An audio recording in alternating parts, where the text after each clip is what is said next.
Good evening, everyone. My name is Michelle Hercules. I am the CEO and founder of Hercules Innovative Technology Solutions and your moderator for this evening's Black Women in Cybersecurity Masterclass. I'm smiling from ear to ear because our guest speaker for today, she is truly inspirational to me. She motivates me. I know one of the first times we spoke, I think we were only supposed to speak for 30 minutes and it ended up being 2 hours. She has put together an incredible dissertation, and I just had to share it with our audience. Being a Black woman in cybersecurity, the article touched me, and I felt as though you're speaking directly to me. And so I had to share this with our audience. Please welcome me in introducing our guest speaker today, Dr. Marge Sendze. She wrote an article called I Cant Quit, Experiences of Black Women in STEM Professions. And so, Marge, thank you so much for taking time to speak with us. I know we have a deadline of ending at least by the 45 mark because you're extremely busy. And so I'm going to jump right into it. But if you wouldn't mind just providing us with your background, and then we could go into the article. But thank you again for taking the time to meet with us. Oh, thank you. Thank you, Michelle. Thank you. Thank you for having me. I'm a Black woman passionate about living the workplace better than I found it. Many years ago, when I got into the STEM profession, I did not even recognize or realize the fact that in most places I was the only Black woman. And I loved tech. I was so focused on it. I was so focused on delivering value to my organization. I was so focused on delivering technology that oftentimes I come to work, I focus on my work, and I really don't think about what was going on around me. Then I got into leadership roles, and it occurred to me at some point in my leadership journey that, there's more to this than just coming to work every day. Mm-hmm. Where are all the Black women? Where are Mm-hmm. all the people of color? Where are all the women, anyway, in STEM as a whole? What was going on? And so it so happened that at that point in my life, I was also going through, a lot of deep change. I had lost my father. He was my anchor, my everything. And after I lost my father, I felt like the rug had just been swept off underneath from me. Around that same time, I also had a very interesting encounter with someone. I had just started a role at an organization, and I walked into work one day. I was really feeling high. I felt like I could conquer everything. And I got into the elevator with this gentleman with just the most beautiful smile. And he smiled at me and asked me if I was new to the organization. I said yes. He asked me what my role was. I said I was a technology manager. And he looked at me and go, a Black female technology manager. Now that's different. Isn't that interesting? I took no offense because of what I discerned as a true, appreciation on his part for seeing a Black female technology manager at the organization. It looked like, to me, what I perceived was the fact that he actually appreciated the fact that finally there was one. Mm-hmm. But living that conversation, I started thinking, okay, all is not well. Mm-hmm. Shortly after that, I attended this conference for women in technology, and wow, that's when the skills really came off. Then I started understanding some of the experiences that I had, some of the microaggression that I had. All of a sudden, it all came into full view. And I'm like, wow. And I made a promise to myself one day when I walked into work, when I felt like the whole world was about to gobble me up. Mm-hmm. I made a promise to myself that I will leave this profession better than I found it. And so that began the journey of what I call my noble purpose. Yes. trying to understand what I could do to effect sustainable people outcomes in organizations to make sure that leaders and even peers and the people you go to work every day, we're all working together to create environments where you Yes. and I can thrive.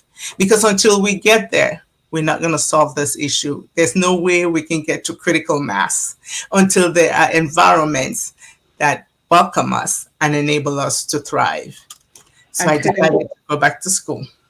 I couldn't, and I apologize for interrupting, but I couldn't agree with that more. And I just wanted to touch upon a couple things that you said that resonated with me, right?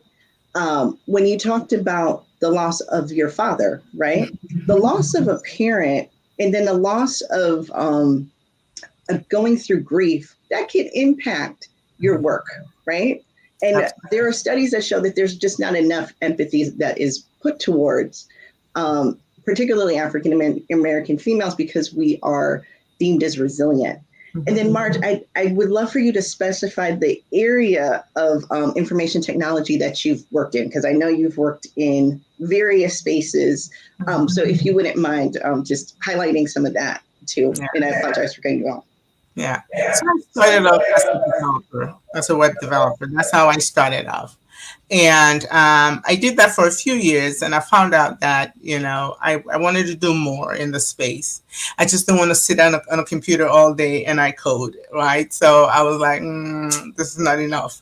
I want to be able to, influence what's happening, at least from a business perspective. And I transitioned to a IT project manager role. And that was interesting for about a couple of years. And then I lost interest. I wanted to do more. So, and then I took on a role. This was like my most challenging role. I took on a role to start up a web department in an organization that had no web presence at all. And I was given 3 months to stand up this critical strategic initiative. Short deadlines. Sounds very familiar. But I thrive in those environments. I loved it. Oh my goodness. Yeah, I was not sleeping at night. But I knew there was an end to it. And my goal was to show them that we could do it, And we did it. On that day, a solution went live. 3 months to that date. And I felt like I could walk on water. The differentiator here was throughout that journey, I had a great sponsor. The VP of systems development in that organization, for some reason, she saw me. She saw in me what I didn't even see in myself, and trusted that I could do what I said I could do. And gave me all kinds of support. Even times when I felt like I was failing, I felt comfortable going to her, letting her know, hey, listen, maybe I can't do this after all. I can't do this. She's like, yes, you can, sit down. And she'll talk me, pump me up, and I'll get out of her office and I'll feel like, wow, I can do no wrong, And let me just pause here, because what we've talked about in other master classes is the importance of having sponsorship, the importance of having mentors, and someone that can encourage you in your workspace. So I'm glad that you shared that experience as well. Yeah. But so Marge, I think I had cut you off. I don't know if there was anything else you wanted to share pertaining to your journey in information technology before we jump into the article that you put together. No, so basically, after that point, I have been spending a lot of my personal and outreach initiatives in just making sure that I understand what we need to do to continue to encourage the inclusion and participation of women and people of color in STEM. And so that's basically where I decide to focus my effort. And even at work, I do a lot to make sure that, we are really staying in that lane. I have an organization that I really focus on coaching and consulting around, people on STEM pathways. I do career coaching as well as inclusion coaching, because until we get to a point where the leaders to also understand the inclusive behaviors that are critical for them to create the spaces for us to come in and thrive, we'll not be able to again get to that point of critical mass. And I appreciate that, right? Because, and I want to also highlight here, one of the reasons I brought Marge on is because she is the CEO and founder of the People Champion organization. And so she also helps individuals that are looking for mentorship. She also helps with coaching. And so, yes, thank you for sharing that. Sue, sorry, Marge, were you going to say something? No, no. Okay. So without further ado, the article called I Can't Quit, Experiences of Black Women in STEM Professions. So what resonated with me is just the title, right?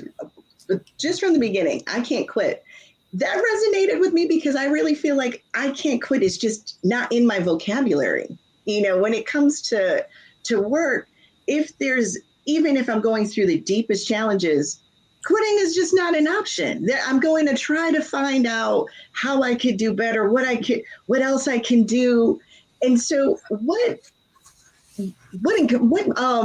was the inspiration on creating an article that said I can't quit, and also going through the experiences for Black women in STEM, right? Really taking true data and analyzing our experiences in the STEM profession area.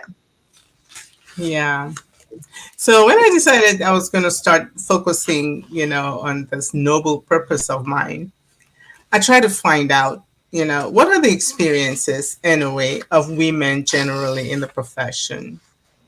And there was some emerging research coming up, in general around women in the profession. But what I quickly noticed was there was really not enough insights into the experiences of women of color. And the whole notion around about womanhood was being presented as, as if we were a homogeneous body. And I do understand that we each come to life and into our experiences at different intersections.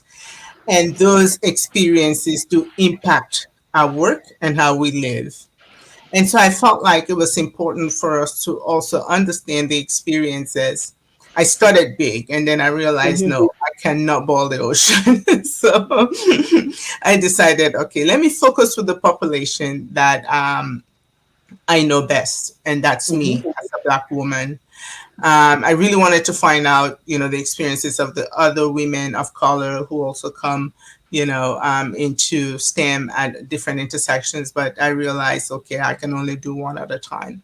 Focused on Black women, and just to understand what those experiences were. And when I started reading on it, all I could hear was just the negative. I experiences were being described in really somber terms: double bind, double jeopardy, cumulative disadvantage, emotionally taxing, visibly invisible, unhidden, tokenism.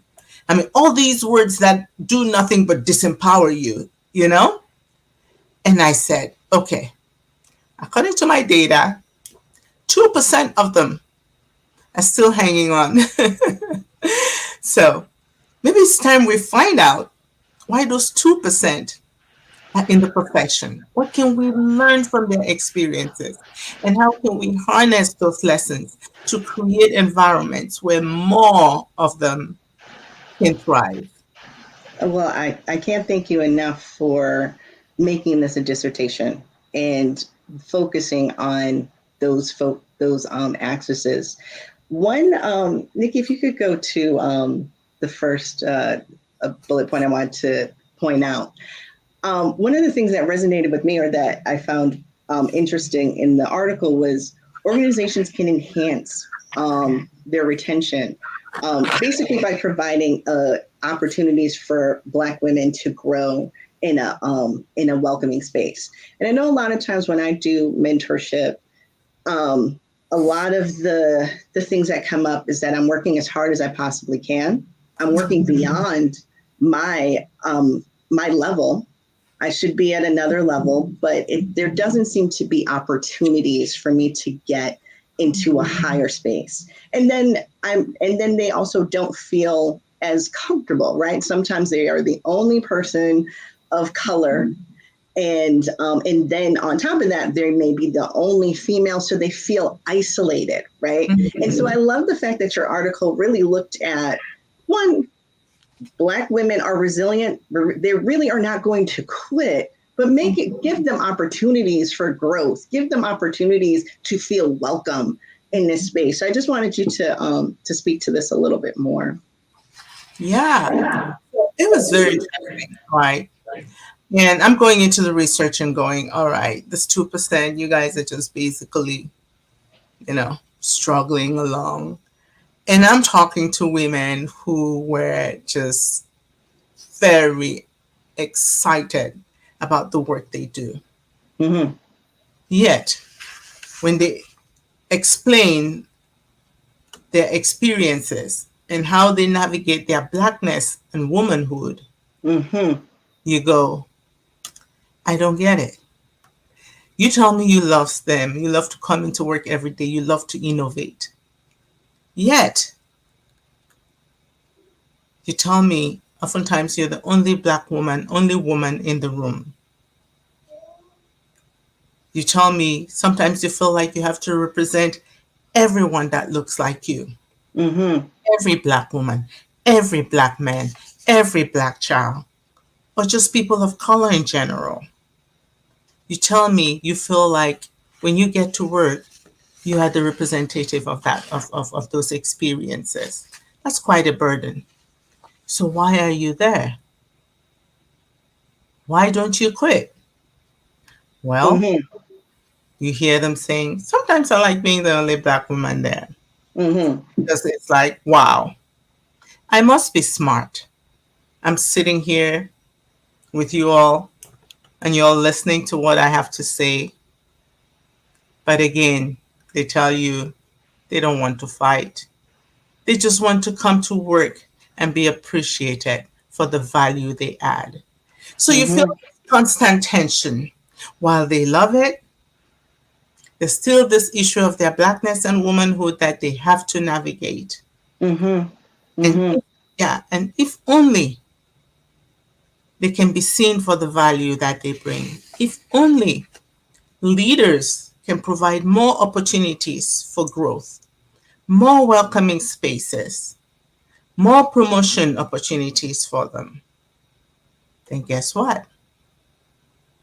They'll be able to come to work and even do more than they do. And Marge, remind me again, your total population were 13 women, Black women, correct? Correct. So I did a phenomenological study. It's a qualitative study. Mm-hmm. Could very well have done a survey that, survey is very, for the most part, does not go into the depths. And I needed, the level of nuance that I needed required me to go deep into the experiences of these women and have deep conversations that a survey could not give me. Yeah, I did a demographic survey to get some general background information, but I needed to sit down with these women for hours and talk to them individually to be able to now pull from that data and understand the collective essence of their experience to be able to present the themes that I was hearing from. Right. What I loved is, in just looking at some of the statements from the data, everyone kind of shared the same tune, right? That they felt very heavy. They felt a sense that they had to represent themselves. They felt a sense that they had to represent their race, but then they also felt a sense that they had to do all of this as to be a role model, not necessarily just for their family, but their church, for everything. And so that the weighing of their womanhood and their Blackness, came into account for their position. Mhm. Nikki, if you wouldn't mind moving to the next excerpt. This one here too, Marge, if you wouldn't mind speaking about why innovative leadership is essential in the workforce. Yeah. So inclusive leadership. Yeah, what is inclusive leadership? It's the leader's ability to be able to, yeah. So a lot of times we talk about diversity, diversity, diversity, but once you have a diverse workforce, how do you retain them? If you don't see them, you don't hear them, you don't invite them to the spaces that would allow them to thrive, then you're not including them. You're not including them in those critical projects. You're not including them into those critical decisions. You're not making them feel a sense of belonging within the organization. And when that's lacking, then you experience this. Excuse me. You experience low levels of engagement, and that's Mm-hmm. where attrition starts. They start leaving the organization. So if you really want to be able to retain a diverse workforce, you need to be able to apply those inclusive behaviors that would help you to be able to see the individuals that work within your organization and value the work that they do. Because until you as a leader values the work that they do, the rest of their team is not going to value it. So you need to model the way as an inclusive leader. You need to make sure that you're there to provide them the necessary support anchors that they need. You are sponsoring, you are mentoring them, you are advocating for them, you are an ally when you can be. But you don't even need to be all those things. Mm-hmm. You are a leader of the organization. It is your imperative to make sure that you're creating environments where people walk in every day and feel like they can do their best work because my leader sees me. He Yes. knows me. She knows me. She knows the work I do. She appreciates the work I do. He tells me that I do a good job when I deliver value to the organization.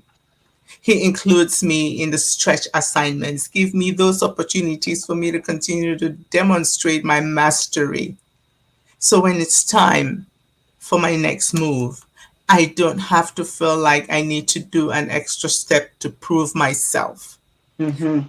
Along the way, my leaders saw me because they chose to see me.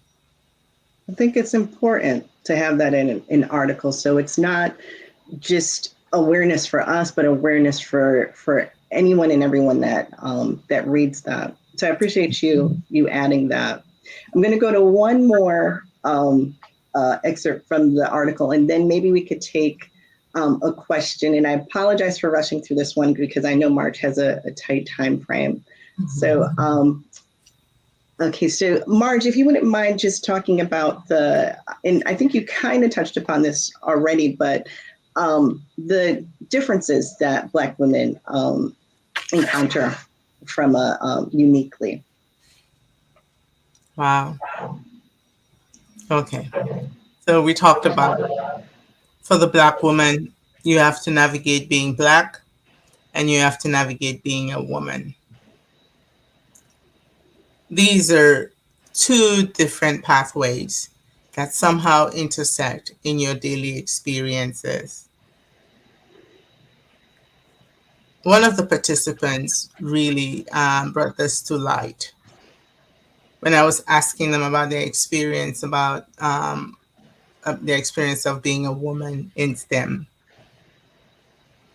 They said they have not even had time to figure out their Blackness, much less talk about being a woman in STEM. Mm-hmm. So being Black, the experiences as a Black person overshadows the experience of being as a woman. Interesting. Meanwhile, with our non-Hispanic white counterparts, I'm not saying they don't have other experiences that intersect Yes. in their daily lives. They do. Mm-hmm. But within the construct of race, the Black woman has a double bind. They need to deal with basically being a Black woman, being a Black person, and everything that goes with that, which we can take another long session to talk about. This is true. Or even think about being a woman. So their race is always more salient than Right. their womanhood. And so that's really the difference that I was trying to understand. I live it, but I did not know how to articulate it until these women gave me the perspective and Mm-hmm. the focus.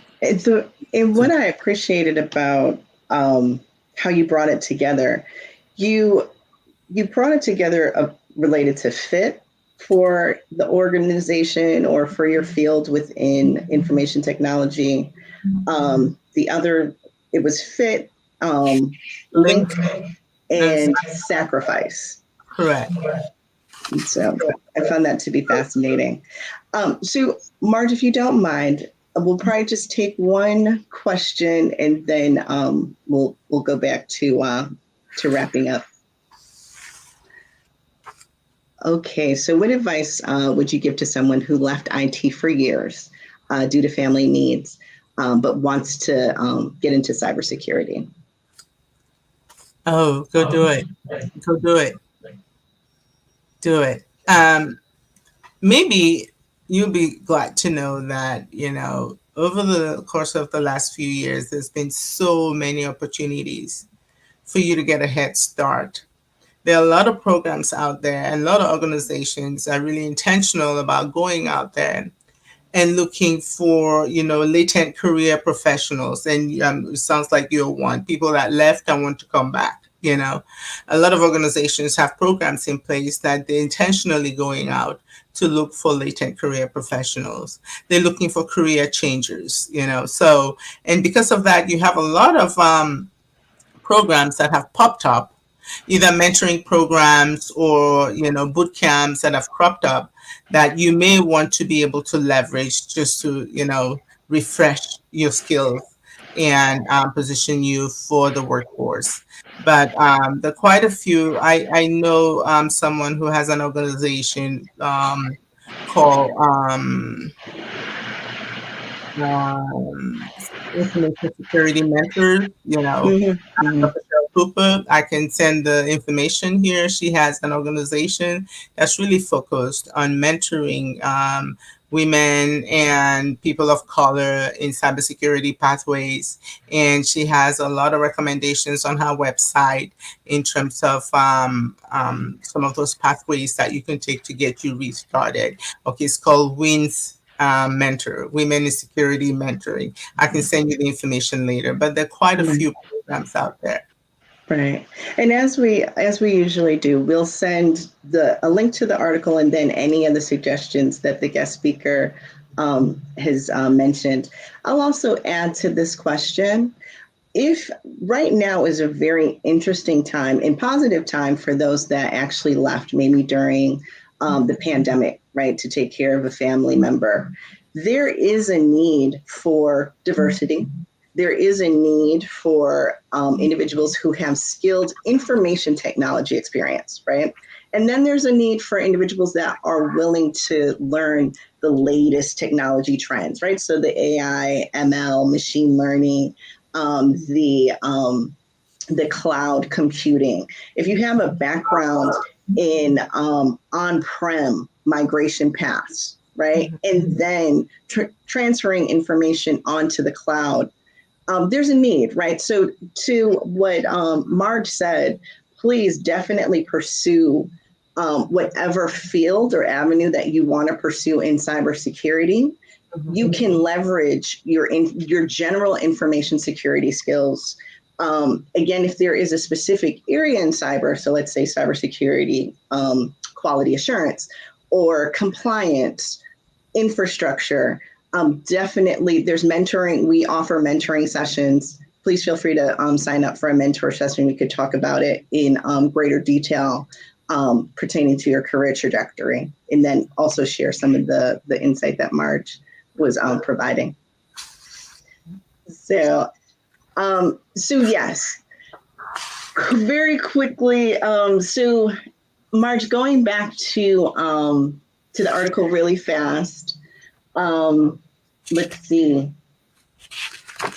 I kind of just want to jump to number 6, Nikki, if you could pull that up to really pull what the article was saying together. So Marge, in your so Nikki, if you could go to the slide that has to understand the experience of a Black woman in STEM profession. There we go. So Marge, for the article, what was the overall? What did you want your readers to get out of the article? I wanted them to understand why we stay and the factors that contribute to why they stay. Because those insights are what's going to help us to create environments where more can stay. I was not looking about, all the negative experiences they have. Yeah, right. I got that. But why do they stay? And to understand it and to make sure that I was presenting it in an objective manner and in a manner that was framed within an academic construct, I used what was called the Embeddedness Theory. Mm-hmm. So the whole idea around embeddedness pretends that when you come to work every day, you just don't come to work and leave behind your off-the-job experiences. As a human being, you come to work in your total being with your off-the-job experiences. What happened at home just right before you left with the kids, the family, the parents, the husband, the sisters, everyone, you bring that right into work. And this off-the-job and on-the-job experiences create this amalgam of factors that keeps you embedded in your profession.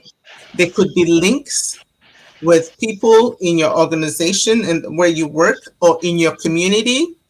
For instance, you could have, great church in that community. And so moving to another job will be a problem. Your kids have schools, you have your sister circles around there. So moving out of there would be a problem.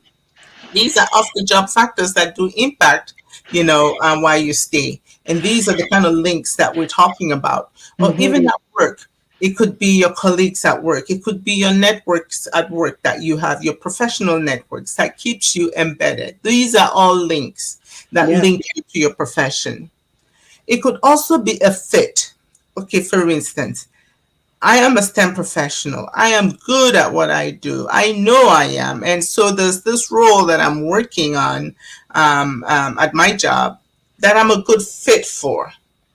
And so because of that alignment, it keeps me embedded in my profession. I don't want to leave because, hey, my job is a good fit with my skills. It's a good fit with my life, where I'm at with my life at this point. It fits.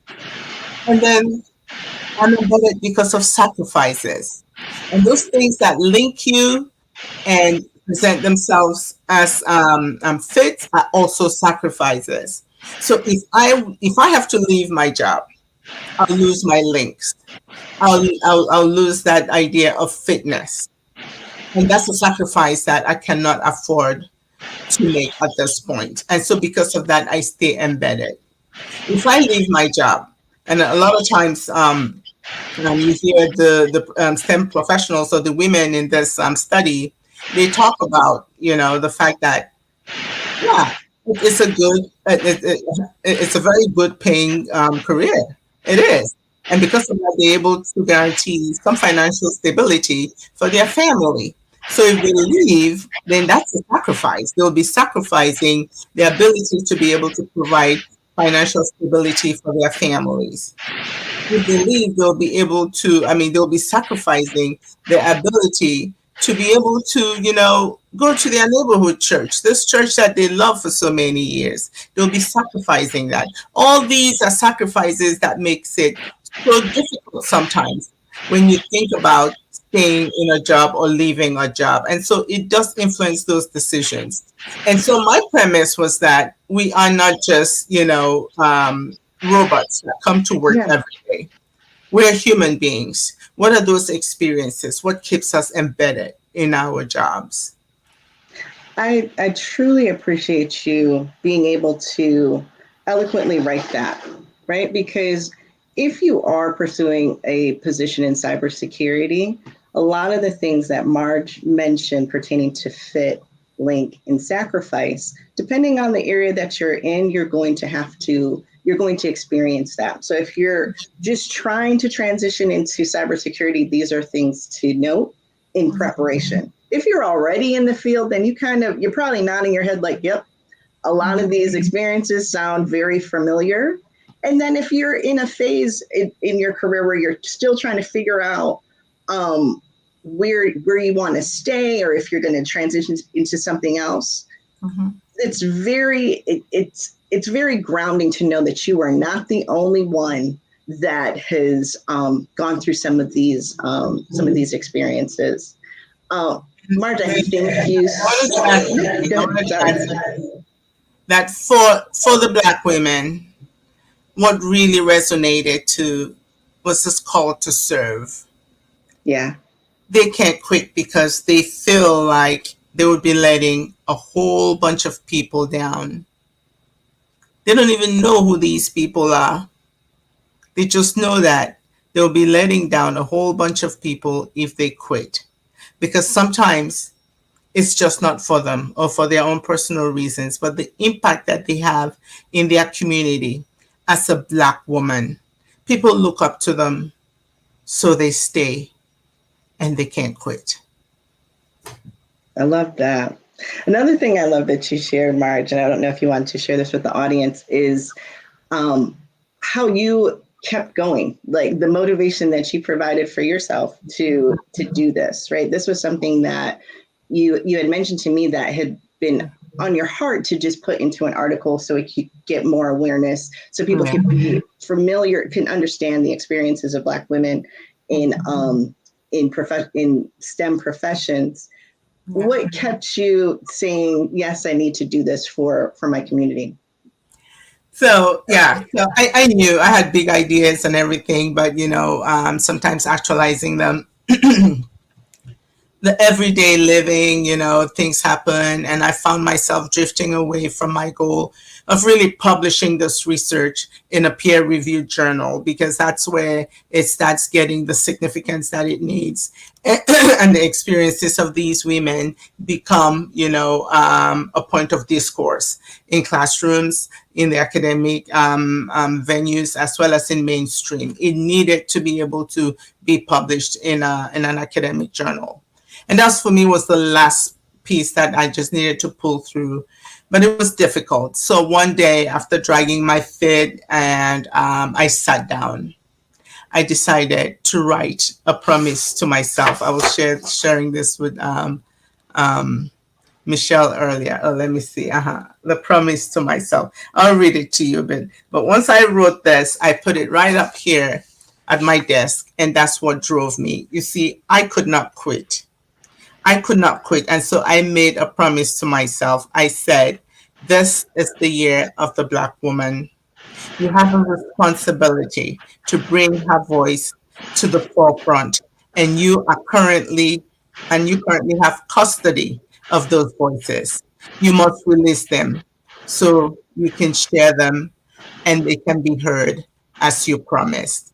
So saying that, I wrote that promise to myself, and I wrote down steps that I needed to do, go lock myself in a hotel room for 3 days to write a draft, which I did, but that's what propelled me to do what I needed to do, because they could not quit. I could not quit either, because I knew I had a responsibility to bring their voices to you and to organizations so they can create places and spaces where we can continue to thrive. I love that, and I thank you for that. Marge, I know we have a tight deadline, but I do want to take at least one or two more questions before we close, if you don't mind. Yeah. So Marge, what are some certs that you would recommend in the cybersecurity space? Okay, so certifications are good. They're good. But I'll tell you, someone who never really had a technical certification but thrived in the profession. if you do the certification, whatever certification you want to do, make sure you also look for opportunities for hands-on experiential learning. Imperative. Yep, that's very important. Look for someone you can shadow, someone to mentor you, because just having a certification and walking into a job, even if you've been mentored and coached through an interview, and you walk in there and you don't know what you're doing, you end up start feeling like, am I supposed to be here? You start doubting yourself. And once you start doubting yourself, you can never be effective. So if I were you, whatever certification, there are lots of them, whatever certifications you want, I can send a list. Yeah. You can start by doing one, but make sure that as you're doing that certification, you're also looking for opportunities for hands-on learning. That is very critical. I agree with everything that you said. And just to add on to that, certifications are very important, but again, identifying the specific area of interest, right? So a lot of times when we throw out the term cyber, it's looked at as if it's a general term. And so you have to kind of look at it as if you're a doctor. Do you want to be a foot doctor? Do you want to be an ear doctor, right? So if you are looking to be in cybersecurity operations, there's different certifications that we mentioned in the past, like Security Plus. SANS offers a number of tremendous certs. Opportunity Hub, we will be creating some cybersecurity certifications and badges. And so, but there's a number of certifications. As Marge mentioned, she'll provide a listing of some certifications that are reputable. But yes. Yeah. What support you offer to initiatives engaged to enabling young girls to actively participate in school STEM in order to make next generation. So, Marge, and I think with your organization, right, you have a lot of coaching opportunities. One of the things that I love about your organization is you actually have created pipelines, right, for young professionals, women in STEM, in cybersecurity, information technology, to be able to get scholarships, to be able to get jobs. And you've also provided mentorship to them. And so I think this question kind of alludes to that. When she's talking about young girls, are you talking about, pre-college? Because for the most part, Yeah. I deal with individuals who are just about ready to get into the workforce. So when you're talking about young girls still in the early paths of the STEM pathways, what support do you offer to initiatives engaged to enabling young girls? Okay, I'll tell you, as a mother or as a parent of young girls who I try to also bring up in STEM pathways, you as parents, and not just you as the mother, you as parents, both mother and father, need to be involved. You are engaged stakeholders. These young girls don't even know where to start. You need to be at the forefront of this information, trying to understand the plethora of experiences and opportunities that are out there. You're going to need to help them narrow it down. I know with my daughter, I have one of my daughters, every summer I try to put her in some camp, depending on what I feel were her interests. So coding camp, cyber camp, nothing was sticking. We're going to need to listen to them. When you put them in those camps, it's all about experiential. When they get out of that, understand what resonated. If something resonated, then you're gonna have to follow up with that idea or that interest that resonated. And to tell you the truth, kids these days, it changes on a dime. This week is one thing, the next week is something else. But the good thing too is, at least in the community where I live, we have ecosystems that have created a wealth of resources for parents to help them, to guide them through the journey. And if you can, if you look at all the resources and you're just as confused, because it can be very confusing if you're not actively engaged in that space, you ask someone, hey, shoot me an email. I'll provide my email information. Shoot me an email. If you're just trying to figure out how to navigate this, how to help your child navigate this, I am so passionate about that, because at the end of the day, the kid is not going to be able to do it by themselves. You have to be their number one advocate. And so if I'm struggling to work with a kid and I'm not seeing the parents around, then I know that child is not even positioned for success. It makes it extremely hard. Hmm. Well, Marge, I thank you for your wisdom and your advice in One that more area. question. I can take one more question. So I can take one thank more you. question. Mm-hmm. Oh, okay, good. You have a little bit more time. Okay. Nikki, one last question and then we'll wrap up.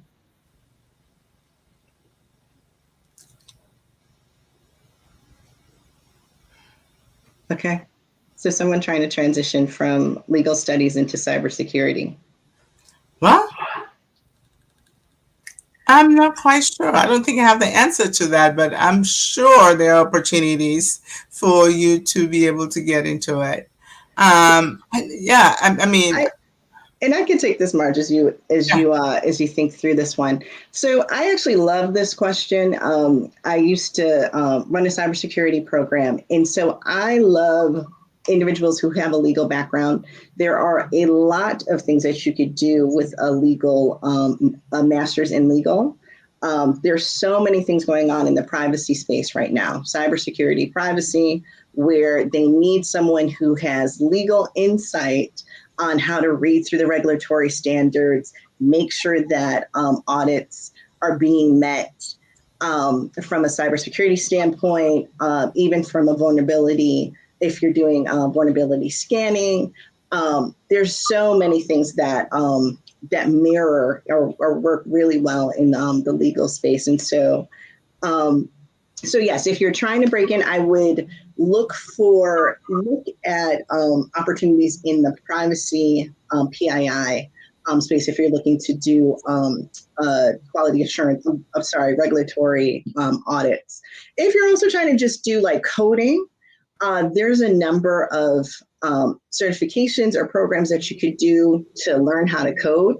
And still, your legal background is very helpful in that space from a UX standpoint, being able to meet accessibility mandates that are out there right now. So there's a lot that you could do in that space.